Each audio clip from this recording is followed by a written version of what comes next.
There were so many things at the start of this pandemic that people thought it was harmful, not harmful.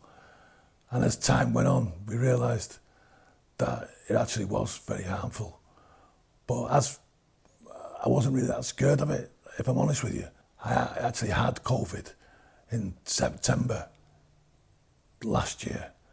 And I was ill for a few days, but nothing, like a small cold. Decided to go for the test at the Haydock with Vicky on Christmas Day, actually.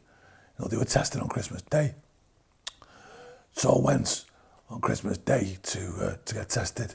Found out the next day I was positive, and slowly got worse and worse up until New Year's Eve. The ambulance turned up and checked me out and then decided, you're going to have to go in to hospital. I actually thought I was going to be out in 24 hours. You know, I'd had COVID, as I said, once before. I was over it in 3 days. I thought, you know, Vicky made me believe that you won't be long, you'll be in for 24 hours and back out. So I went in and they examined me, and they just basically waiting for a bed because they were full. The place was full of COVID patients. So there was no beds anywhere. And it was just a matter of waiting till somebody went.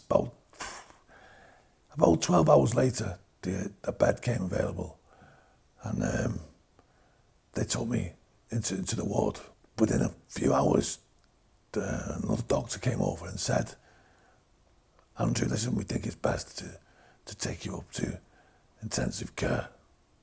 Obviously, it was in the height of the pandemic in January when Andrew went in, so I wasn't allowed to go at all. So my only way of talking to Andrew or, you know, seeing how he was through the nurses, and they did a fantastic job at that. They always made time for me.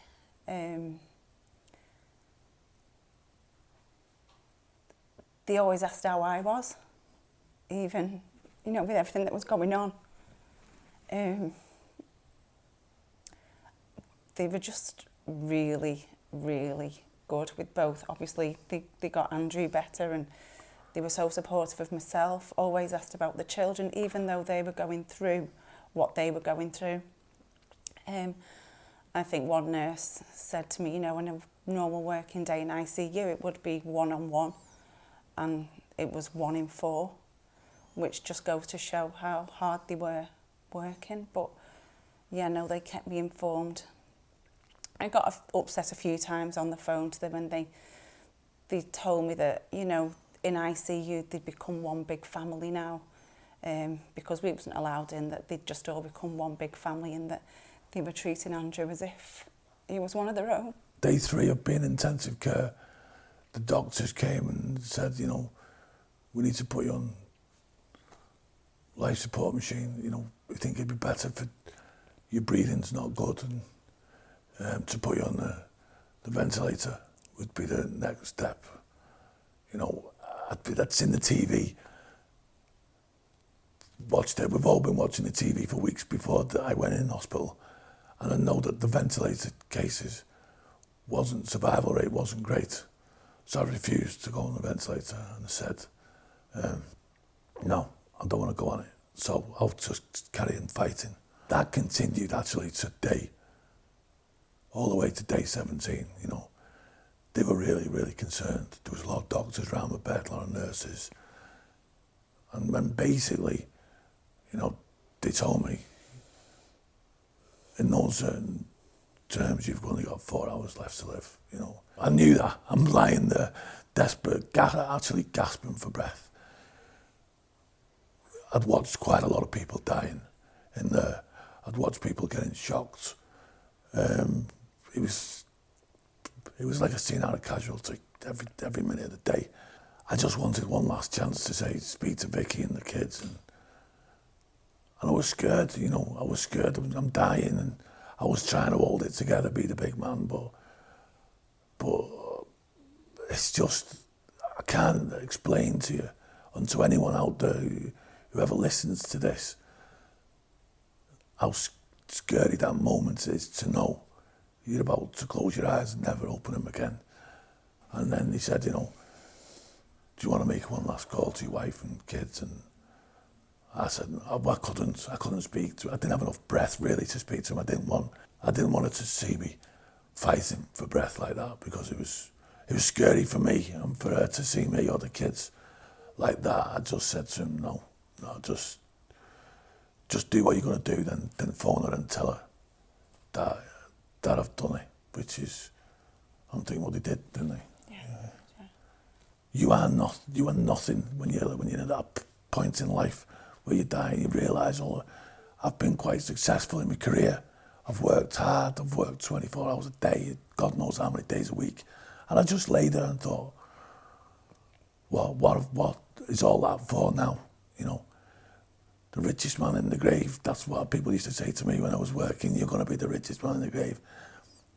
And my favourite quote from the Dalai Lama was, you know, the ending point at the end of it was, and then he dies having never really lived.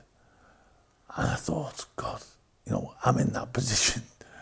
To be at the end was scary. But I have to be honest and say, it was a relief to go to sleep, because I ran out of fights, and I did fight a hell of a fight, more than they even believed I could fight. I know they told me afterwards, you know, they said it was amazing to watch you fight like that, because, and you know, when the staff and the nurses were crying when they're putting me to sleep, you know, that's how close you got to the staff. You know, they know me. I've been with them for almost 3 weeks. When he first got put on the ventilator, they called me in. 3 consultants I sat in a room with, and they said there's just no chance. He's not going to survive. He'd had a cardiac arrest. His heart had stopped for 15 minutes. They'd got it going again, it'd stop, it'd get going again, it'd stop. So his chance of survival was 0 at that point. He was on a ventilator for 6 weeks in total. There's never a stage where you can sit back and think we're over the worst, because there was just constant ups and downs. So I think I got a call in total 3 times to say, you know, it's not even an hour that's critical, it's the minutes that are critical. I got that call 3 times. So yeah, you could never just sit back and think we're out of the woods. Even when you come off the ventilator, I thought, thank goodness, but again, he was still very sick for a long time. I asked the doctor, said, so you're telling me now that where Andrew is, nobody's survived? And 2 of the consultants said no. And then one of the consultants said maybe 1 or 2 across the country. And then I knew then at that point that Andrew was going to be fine.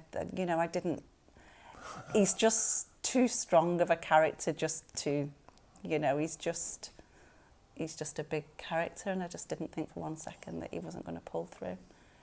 That's a heavily sedated me, more than usual, he said, didn't he? Yeah, a lot of sedation, even by ICU standards, a lot of sedation. Because I was fighting back against I was trying to wake up. He was trying to breathe against the machine, wasn't he? Yeah, breathe against the machine even, yeah. So, I don't remember hardly anything, really. Waking up took me a long time to come to. I was dreaming about things, and when I woke up, I didn't realise I was in a dream or not in a dream. I wasn't sure what was real, so it took me quite a long time to wake up properly, yeah. But then I didn't realise until I was really out the woods towards the last few weeks how ill I was, that my heart had stopped for almost 20 minutes. You know, they were pumping and doing the shocking, whatever they do, I don't know, CPR they said around 20 minutes. And they were very careful when I woke up not to really give me too much information.